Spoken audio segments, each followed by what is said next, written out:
네. 근데 이제 인간이 죄를 선택하면서 문제가 발생했습니다. 지난주에. 그래서 오늘은 하나님의 형상으로 창조된 인간이 선악을 알게 하는 열매를 먹고 하나님의 형상을 잃어버렸는데 그 다음 어떻게 됐는지 뒷이야기를 볼 거예요. 이거 PPT 한 장 넘겨주시면 지난주에 이제 이런 얘기를 했는데 이거 기억나요? 이 PPT에 뭔가 주절주절 써있던 이야기 기억나죠? 하나님의 형상으로 창조되었는데 죄를 짓고 나니까 자기 자신의 모습을 부끄러워하기 시작했어요. 첫 번째 증상이었죠. 그게 막 숨기려고 그래. 이상한 뭐 나뭇잎으로 잘 가려지지도 않는데 옷을 자기들이 만들어서 숨기려고 그래. 자기 모습을. 부끄러워 내 모습이. 그리고 두 번째 증상, 하나님과 자유롭게 교제하고 대화하는 게 아무런 거리낌이 없었는데 숨기 시작합니다. 숨어요. 하나님이 불러도 안 들리는 척해. 그리고 대답만 하고 죄 얘기를 안 해요. 그 다음 세 번째, 이웃과의 관계도 망가졌어요. 이웃을 팔아. 하나님한테. 제가 잘못한 게 아니고요. 얘가 먹으라 그랬어가지고 어쩔 수 없이 먹었어요. 이웃을 팔아요. 원망하기 시작하고 불화가 생깁니다. 모든 관계가 아작났어요. 나 자신과의 관계도 아작이 났어. 부끄러워해. 그리고 하나님과의 관계도 아작이 났어. 피해. 하나님이 부르는데 안 들리는 척하고 외면을 해요. 세 번째, 이웃과의 관계도 아작이 났습니다. 하나님이 분명히 인간을 창조하시면서 너희는 내 형상이야. 나랑 영혼으로 교제할 거고 이웃을 사랑으로 선한 방식으로 섬기고 다스려야 돼 라고 했는데 이거랑 완전 정반대로 간 거예요. 선악을 알게 하는 열매를 선택하면서 이런 증상들이 나타났습니다.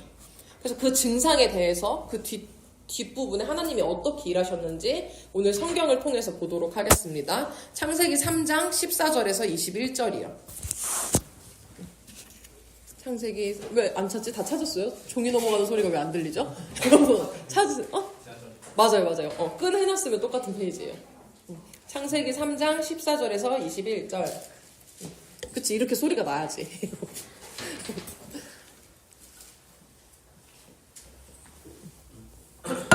앞부분이니까 금방 찾죠. 교독하겠습니다. 여호와 하나님이 뱀에게 이르시되 내가 이렇게 하였으니 내가 모든 가축과 들의 모든 짐승보다 더욱 저주를 받아 배로 다니고 살아있는 동안 흙을 먹을지니라.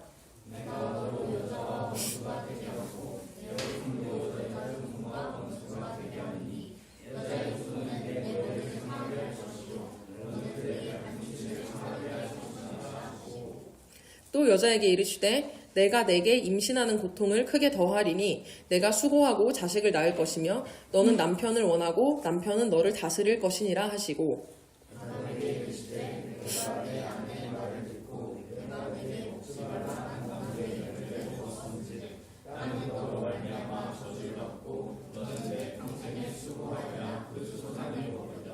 땅이 내게 가시덤불과 엉겅퀴를 낼 것이라. 내가 먹을 것은 밭의 채소인즉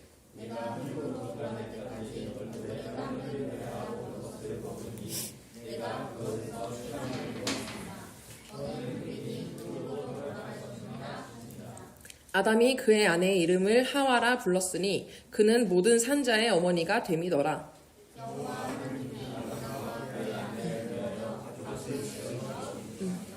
아멘.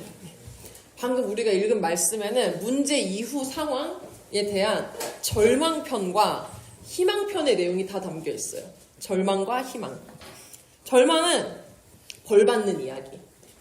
이렇게 죄를 짓고 문제를 일으킨 인간에게 하나님이 벌을 주시는 이야기가 우리 지금 읽은 내용에 들어가 있습니다. 문제를 일으킨 장본인들이 처벌받는, 책임지는, 심판받는 그런 이야기예요. 당연하죠? 죄를 지었으면 혼나야 되니까. 그리고 한 가지 이야기가 더 있어요. 절망에서 끝나지 않고 희망편 이야기도 있습니다. 복받는 이야기가 있어요. 어떤 복이냐면 하나님이 이 문제를, 이 상황을 해결해 주시는 이야기가 들어있습니다. 사고는 얘네가 쳤어. 뱀이 사고치고 하와가 사고치고 아담이 사고쳤어요. 근데 하나님께서 이 죄의 문제, 타락의 문제를 해결해 주시겠다고 약속하는 장면이 있어요. 그런데 이 내용들이 조금 특이해요. 보통 벌을 받든 복을 받든 사건의 장본인들이 받습니다. 맞죠? 문제를 일으킨 사람이 벌을 받아야 되고요. 그거를 해결해 준다 해도 문제를 일으킨 사람한테 하나님이 회복시켜주고 해결을 해주시고 책임을 져주셔야 돼요. 하나님과 당사자들 사이에서 이 관계에서 해결할 문제라는 겁니다. 근데 우리 지금 읽은 성경, 여러분 기억할지 모르겠지만 성경에는 하나님이 뱀에게 말씀하시고 하와에게 말씀하시고 아담에게 말씀하시고 끝이 아니라 뱀의 후손에 대한 언급이 나오고요. 여자의 후손에 대한 언급이 나옵니다. 당사자 플러스 알파로 다른 등장인물들이 등장을 한다는 거예요. 실제로 하나님의 말씀은 뱀, 하와, 아담에게만 영향을 끼친 게 아니고요. 그 이후에 그의 후손들, 뱀의 후손들, 하와의 후손들, 아담의 후손들, 그리고 우리까지 영향을 미치고 있습니다. 선악과 사건과 관련이 없는데 우리는 관련이 없잖아요. 근데 인류의 조상들 때문에 우리가 벌을 받고 복을 받는다고요. 이걸 어떻게 받아들여야 될까요? 이상하다고 생각한 적 없어요? 여러분 선악과 먹은 적 없는데 여러분이 애 낳을 때 아프고 평생 일해야 돼요. 이 밭의 채소를 먹으려면. 이 우문을 갖고 구체적인 내용을 한번 살펴보도록 하겠습니다. 문제 이후 벌어진 상황, 먼저 절망편을 보겠습니다. 여러분 잘 아는 이야기예요. 아담과 하와가 선악을 알게 하는 나무의 열매를 먹고 나서 나의 모습을 부끄러워하고 하나님을 피하고 이웃과 불화하기 시작했다고 했어요. 여기까지가 이제 원래 창조된 모습을 잃어버리고 타락한 모습인데 그 증상에 대해서 하나님이 개입을 하셔서 하나님이 이제 이거에 대해서 개입하셔서 일하시기 시작합니다. 먼저 벌의 내용은 여러분 다 알 거예요. 아담과 하와 하나님한테 어떤 벌 받았어요? 선악과 먹어가지고. 쫓겨났어요. 쫓겨나기 전에. 이게 본문에 나오는 내용인데. 혼나죠, 그냥. 뭐 남자는 어떻게 될 거고, 여자는 어떻게 될 거고, 뱀은 어떻게 될 거고, 그 말을 다 이제 하고 나서 쫓겨납니다. 아담과 하와 개인들이 쫓겨나요. 그 전에 우리가 읽은 본문은 아담의 후손들이 어떻게 될 거고, 하와의 후손들이 어떻게 될 거고, 뱀의 후손들이 어떻게 될 거고에 대한 이야기가 있어요. 그래서 먼저 뱀, 하와, 아담 순으로 하나님한테 벌을 받아요. 뱀이 가장 먼저 나옵니다. 정확하게는 뱀의 후손에 대한 언급도 나와요. 14절을 보면 뱀을 다른 짐승들과 달리 되게 미천한 존재로 하겠다 이렇게 하나님이 말씀을 하세요. 배로 기어다니고 흙을 먹고. 근데 요즘에 뱀 흙 먹어요, 여러분? 뱀에 대해서 좀 아나요? 뱀 뭐 먹고 살아요? 하늘아, 뱀 뭐 먹고 살아? 흙은 안 먹을 것 같아. 맛있는 걸 먹겠죠. 흙을 먹고 하진 않을 것 같아. 그래서 여기서 뭐냐면 뱀이 진짜 지금까지도 흙을 주식으로 삼을 거다 이게 아니고요. 이때 당시 표현으로는 아주 미천한 존재가 될 거다 이런 거예요. 아주 멸시의 존재, 천한 존재 취급을 받을 거다 이런 이야기예요. 뱀한테는 그런 이야기가 있었고요. 플러스로 이제 15절에는 뱀의 후손에 대한 얘기가 나와요. 오늘 나의 포인트예요. 다 같이 읽어볼게요. 성경책 덮은 사람들 빨리 피고 창세기 3장 15절 읽어보겠습니다. 시작!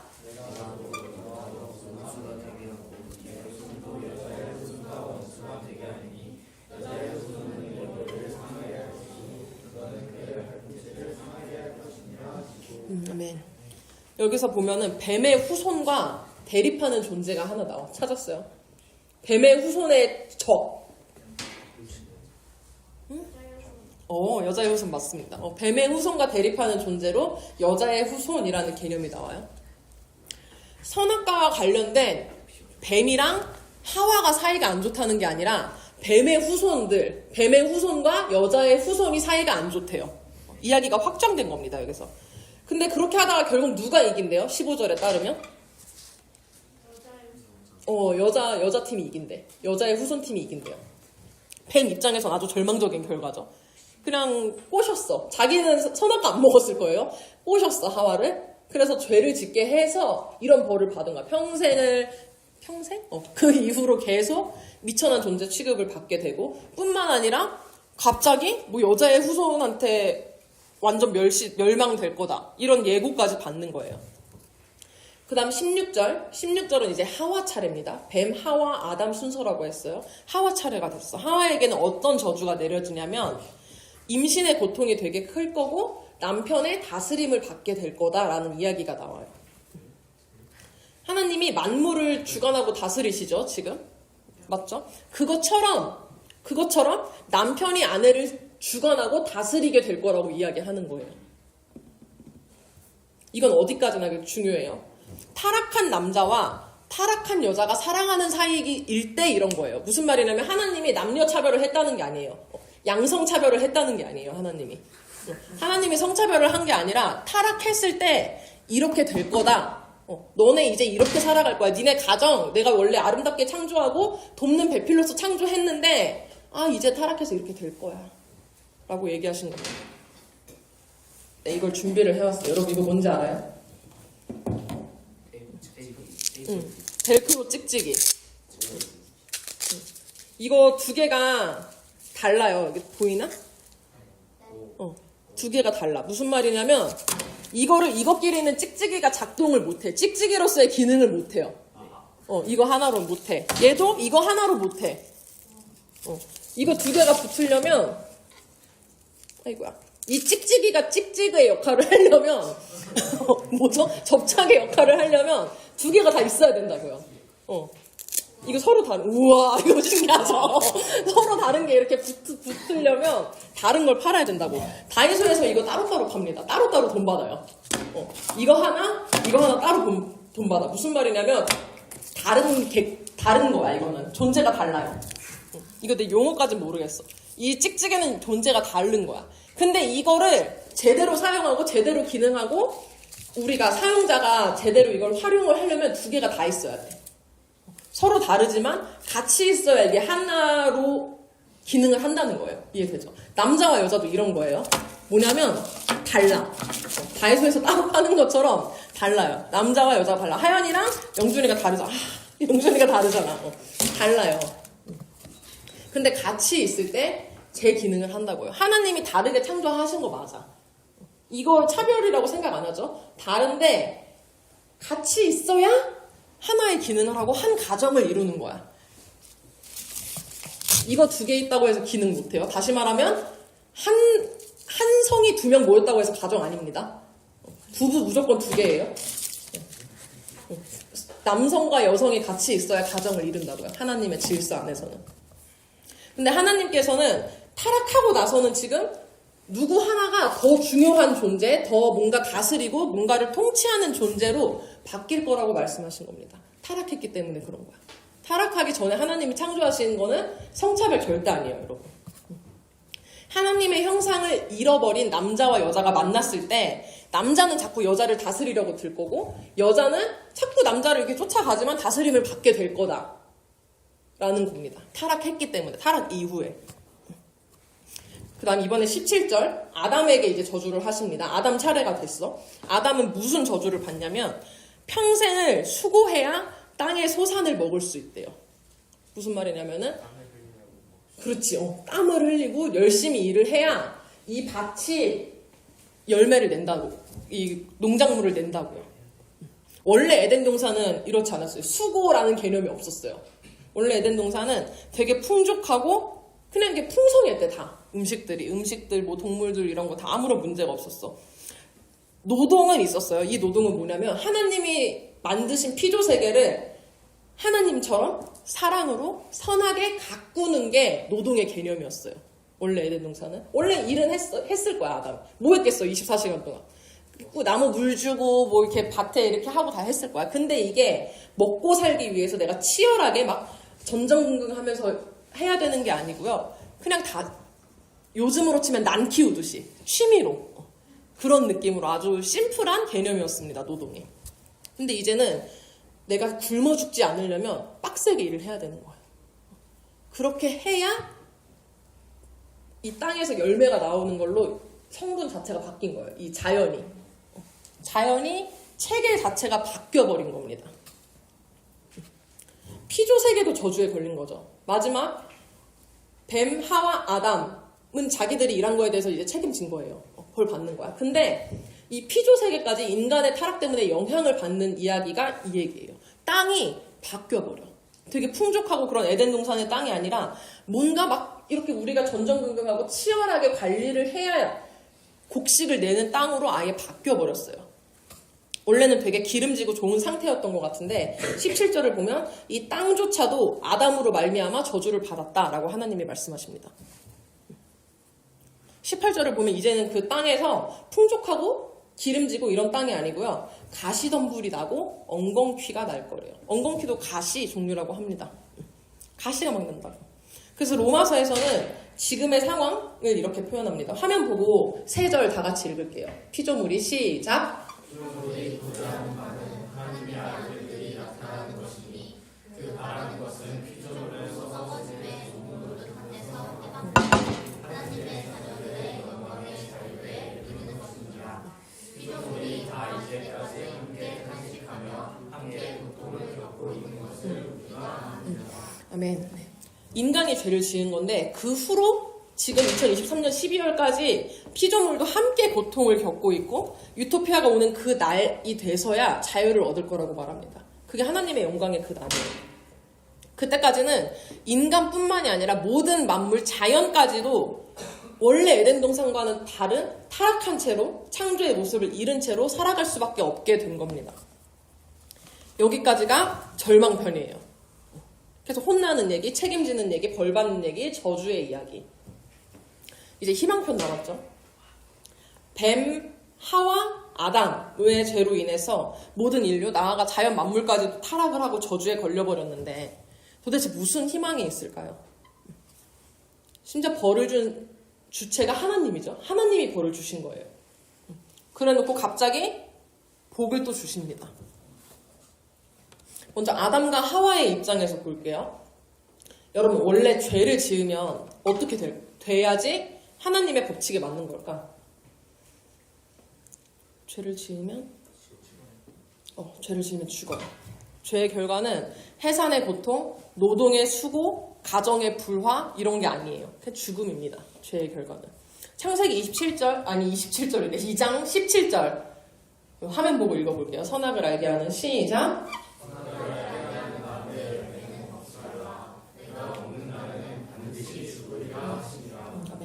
하나님이 반드시 죽는다고 했습니다. 근데 안 죽었죠. 선악과 먹고. 그냥 벌을 받았어요. 일단은. 벌을 받았어요. 이거 자체가 사실 희망이 되는 거죠. 안 죽고 그냥 벌 주고 다른 해결책을 만들어 주셨어요. 살아있는 동안에 뭐 해산의 고통, 노동의 수고, 가정의 불화를 겪기는 하지만 바로 죽지 않고 하나님과의 관계를 다시 회복할 시간, 하나님의 형상을 다시 회복할 기회를 주십니다. 그렇게 내 삶이 연장되는 동안 하나님과의 관계를 회복하고 이웃과의 관계를 회복해서 하나님 나라를 누릴 수 있게 만들어주신 거예요. 이게 하나님의 해결입니다. 해결. 여러분 성경책으로 창세기 3장 21절 읽어볼게요. 안 덮었죠? 창세기 3장 21절 시작.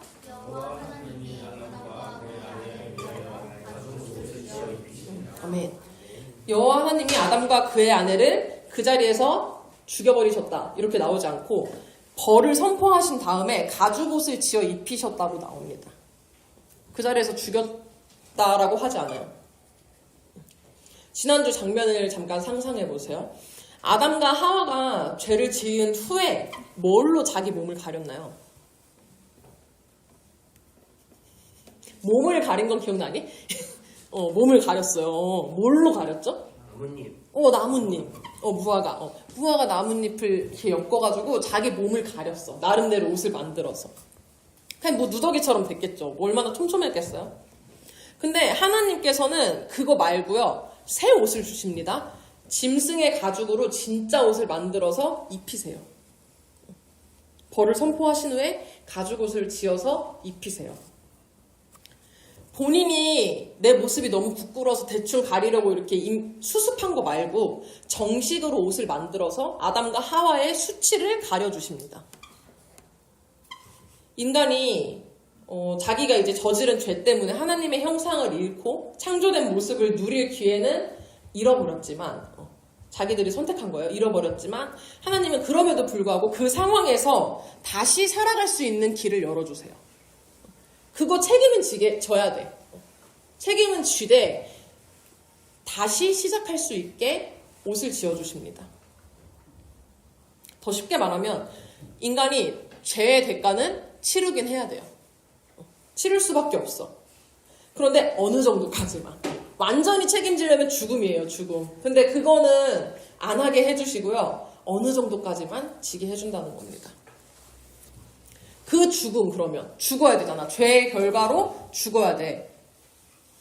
이거는 자주 얘기했죠. 1년 동안. 죄의 결과는 피 흘림이 있어야 됩니다. 더 성경적으로 말하면. 죽어야 돼요. 근데 아담과 하와가 안 죽었잖아. 그죠? 그래서 이거를 퉁칠 수 있는 게 바로 이 짐승의 가죽옷이었어요. 원래는 아담과 하와가 자기들이 피를 흘리고 죽어야 되는데 하나님께서 어디서 짐승을 이렇게 하셔가지고 짐승의 피를 흘려서 아담과 하와의 죄를 퉁쳐주십니다. 대신 죽은 거야, 그 짐승이. 그렇다면 이것이 오늘날 우리에게는 어떻게 적용될까요? 우리 각 사람의 죄를 위해 어떤 가죽옷을 지어서 입혀주셨을까요? 여러분 성경책 3장 15절 큰 소리로 읽어보겠습니다. 시작!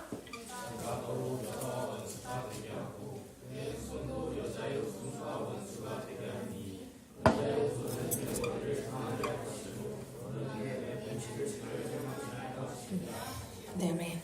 이게 아까 뱀의 입장에선 절망이라 그랬죠. 뱀이 패배하는 얘기니까. 근데 사실 일반 피조세계 인간의 입장에서는 희망편이 되는 구절입니다. 뱀은 사탄의 세력을 의미해요. 집중해서 들어주세요, 이 부분. 이단들이 너무 많아요. 그래서 잘 들어주세요. 뱀이 사탄의 세력을 의미한다 라고 따라오시면 돼요. 뱀이 하와를 유혹할 때 사탄이 뱀이라는 동물을 이렇게 홀리게 해서 이용한 건지, 아니면 완전히 사탄이 그 뱀의 빙의가 된 건지, 아니면 원래 사탄인데 뱀으로 그냥 겉모습만 변신한 건지는 몰라요. 성경에 없어요. 근데 성경에서 확실한 거는 뱀이 하와를 유혹했다고 나옵니다. 죄를 짓도록 유혹했다고 나와. 그렇기 때문에 우리는 이 뱀이 사탄의 계략이었음을 알 수 있어요.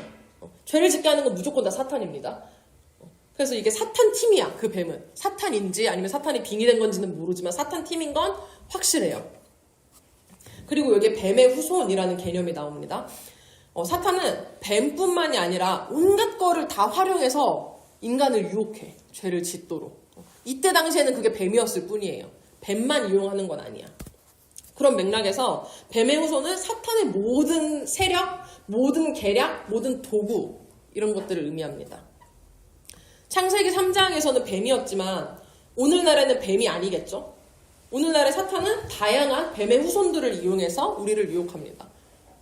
막 스마트폰에 이상한 막 야동 같은 거 뜨는 걸 수도 있고, 아니면 친구, 이게 그렇게 웃긴가? 친구 거짓말하도록 막 내 마음속에서 꼬셔.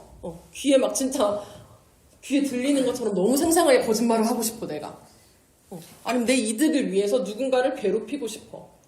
뭐 이런 것들, 다양한 방법들을 활용해서 죄를 짓게 해요. 이 모든 것들을 뱀의 후손이라고 하는 겁니다. 사탄팀, 뱀의 후손은 사탄팀이라고 생각을 하면 돼요. 그런데 이 뱀의 후손, 즉 사탄의 세력이 여자의 후손과 영원한 원수가 될 거라고 말했어요.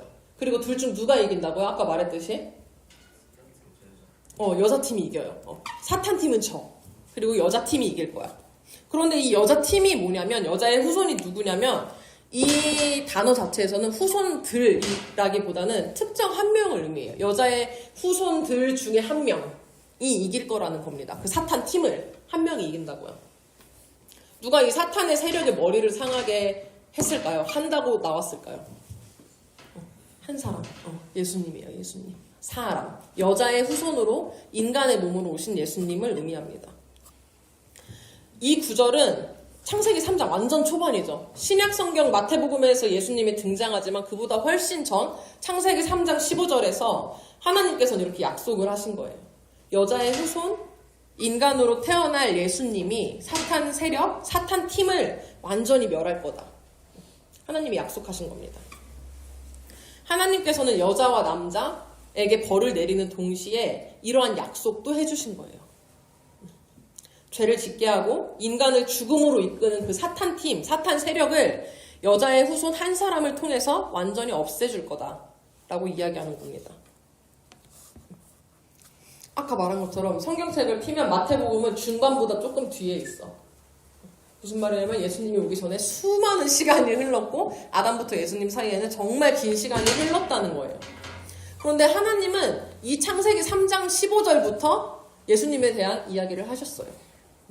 죄의 근원, 이 모든 타락한 세상의 시작점인 그 사탄 세력 뱀의 후손을 완전히 멸하실 방법으로 여자의 후손, 인간 예수를 택하신 겁니다. 그리고 그때부터 계획하시고 준비하셔서 마태복음에서 실현하신 거예요. 15절에서 말하는 것처럼 여자의 후손이 타격을 입었을까요? 다시 말하면 여기서 발꿈치를 상하게 될 거다라고 나와요. 뱀의 후손이 여자의 후손의 발꿈치를 상하게 할 거래. 그러니까 그 정도의 어느 정도의 작은 타격, 손해 정도는 입힐 거다라고 성경에서 말을 했는데 이 말은 사탄이 예수님을 약간 상처낼 수 있다 이 얘기거든요. 이 말이 이루어졌을까요? 사탄이 예수님한테 손해를 입혔을까? 하나야. 예수님이 사탄 때문에 피해를 봤을 것 같아? 봤을 것 같아? 왜 봤을, 어느 점에서 봤을 것 같아요?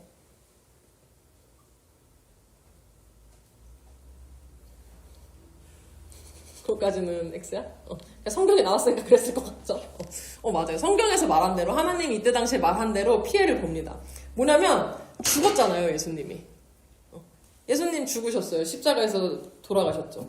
원래 죽음은 뭐라 했어요? 죄의 결과라고 했어요, 아까. 죽음 자체가 죄의 결과이기 때문에 이거는 죽음은 하나님의 영역이 아니고 사탄의 영역에 속한 거예요. 그 죽음이라는 것 자체가 사탄 팀 거야. 사탄 거야, 사탄 거. 그런데 예수님이 죽는다고요. 이해하기 쉽게 표현하면 예수님이 사탄의 영역에 먹혀버리신 거예요. 하나님 나라, 하나님 영역에는 오직 생명뿐입니다. 근데 예수님이 죽었다고요. 사탄 팀으로 가버리신 거야. 그런데 그 사탄의 영역에 완전히 영원히 먹혀버리시지 않죠? 잠깐 좀 졌어. 정말 발꿈치 정도 상했어요. 그러고 다시 이겨내세요. 우리는 이것을 예수의 승리라고 말합니다.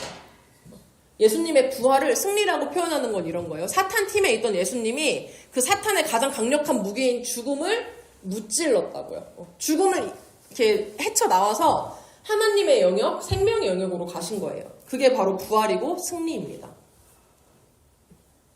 창세기에 선포된 이 하나님의 약속 3장 15절 우리 본 말씀을 가지고 이스라엘 사람들은 예수님이 이 땅에 오실 날만을 기다렸어요.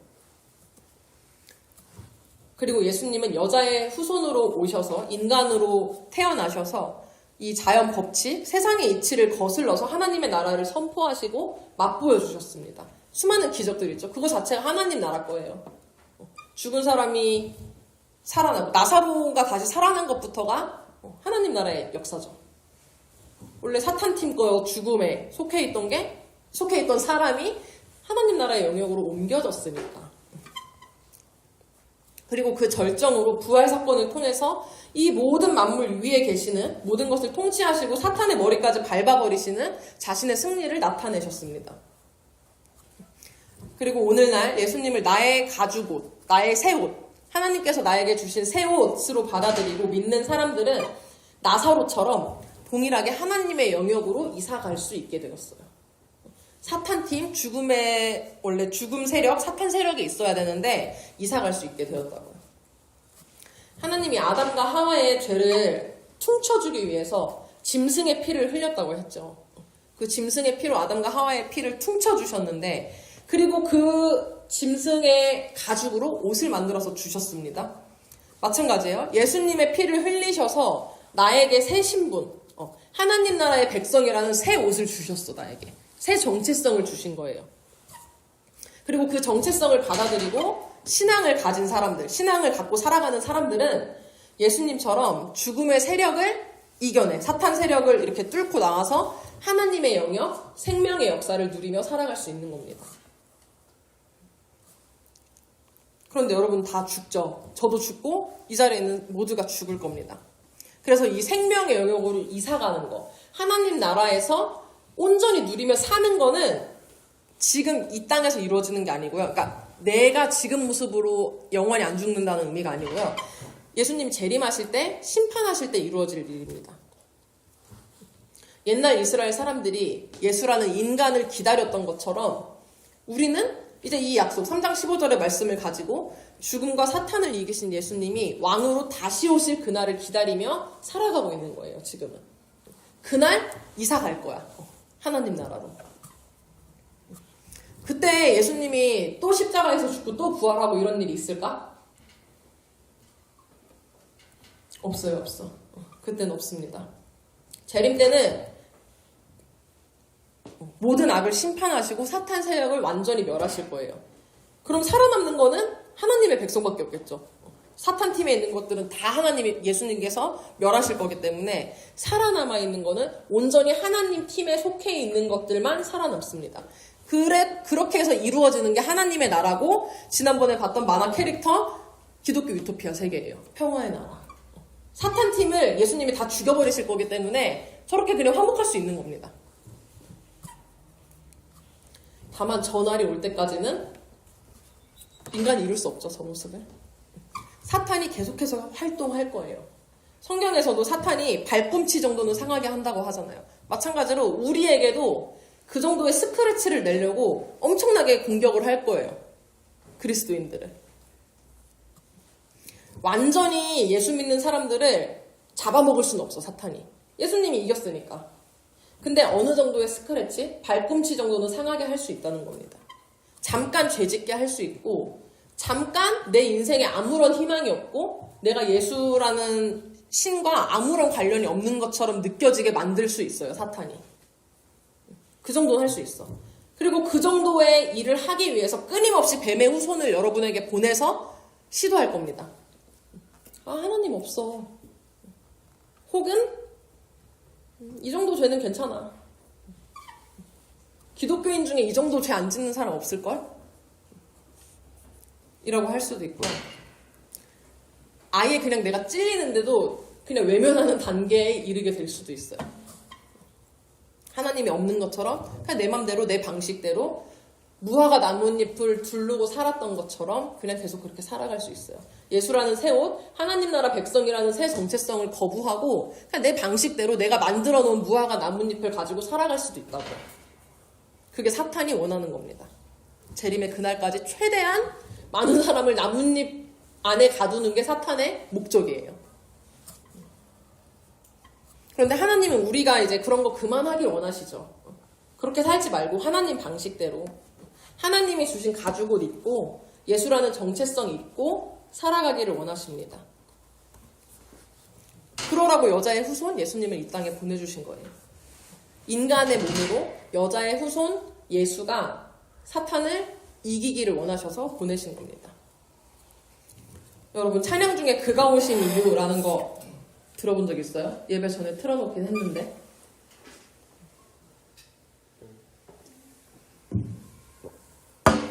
예수님이 이 땅에 오신 이유에 대해서 되게 아주 문학적으로 이제 표현한 가사가 들어있는 찬양이에요. 예수님이 이 땅에 오신 이유를 한마디로 표현하면 죽기 위해 오신 겁니다. 그 얘기가 아주 잘 들어있어. 일단 죽어야 사탄 팀의 영역으로 들어가야 부활을 함으로써 그 사탄 세력을 무찌르고 이길 수 있잖아요. 내가 예수님이 십자가를 져야 이기잖아. 결국에 이제 무찌르고 나와야 되니까, 부활하셔야 되니까. 안 죽으면 다시 살아날 수가 없어요. 죽음을 이기려면 죽어야 돼, 일단. 그래서 예수님이 이 땅에 오신 거예요. 인간의 몸으로. 하나님이 죽을 수는 없으니까 인간의 몸으로 오신 겁니다.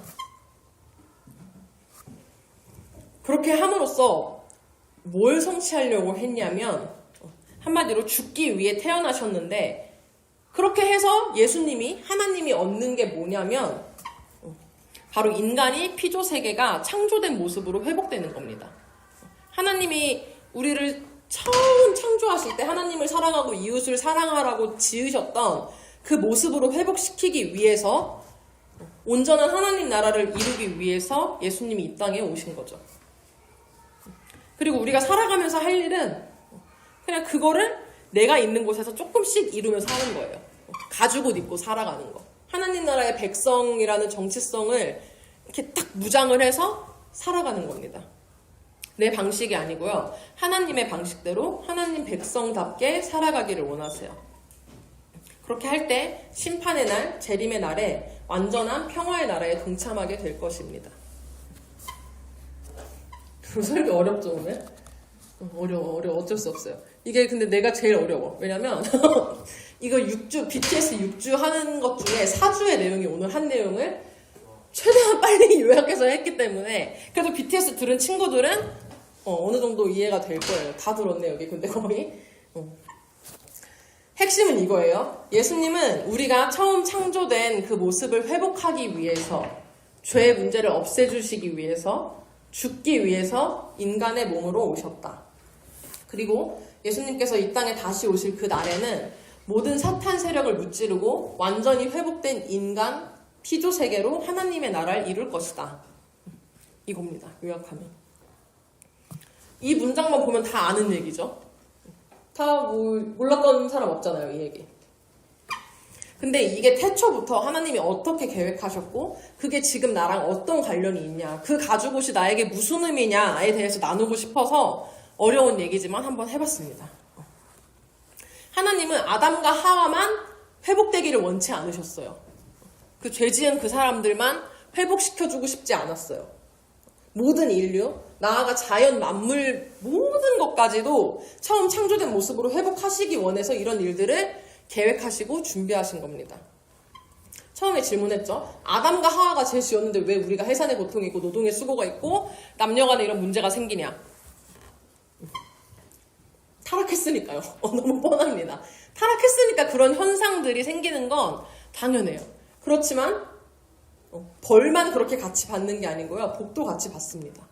예수님 오셨잖아요. 우리 때문에, 여러분 한 사람 한 사람 때문에. 하나님은 아담과 하와뿐만이 아니라 우리 각 사람을 위해서도 가죽옷을 준비해 주셨습니다. 가죽옷 예수. 이 사실을 기억하시면서 그가 오신 이유 다 함께 찬양하시겠습니다.